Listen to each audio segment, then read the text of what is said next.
तो मुझे तो यही नहीं समझ में आता कि जो लोग बुरा बोलते हैं वे प्रोटीन को, किस बेसिस पे बोल रहे, क्या है वे प्रोटीन में ऐसा बुरा जिसके बारे में बुरा बोला जाता है।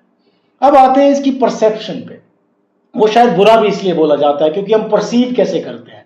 डब्बों पे क्या है, वे प्रोटीन के डब्बों पे ऐसे मस्कुलर आदमी होता है, तो क्या होगा उससे, उससे आपका क्या ओरिएंटेशन जाता है। किसी भी बड़े आदमी से अगर आप 70 साल के बुजुर्ग से पूछोगे, शहर में खासतौर पे, चलो छोटे शहरों में तो मालूम नहीं होता, लेकिन आप किसी बुजुर्ग से पूछोगे यार वे प्रोटीन, नहीं नहीं बेकार है, डब्बा, पाउडर बोलते हैं उसे, but it's an expensive powder first of all, and it's an extract, it's pure protein.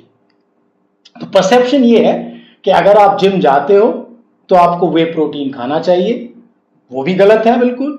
और दूसरी परसेप्शन ये है कि अगर जिम नहीं जाते हो तो वे प्रोटीन की जरूरत नहीं है, ये भी गलत है।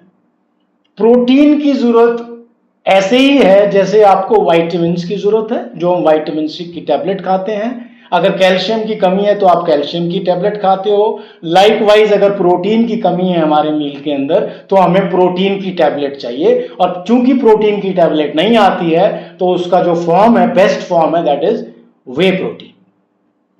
अब हम बात करते हैं इसके कि किस किस फॉर्म में वे प्रोटीन आता है और कितना हमें लेना चाहिए, क्या हमारे सोर्सेज होने चाहिए और क्या टाइमिंग एक्सेट्रा। एक और हमारी सोसाइटी में बात बहुत प्रिवेलिंग है और मुझे अक्सर सुनने को मिलती है कि प्रोटीन से किडनी पे इफेक्ट आता है, या protein is not good for health.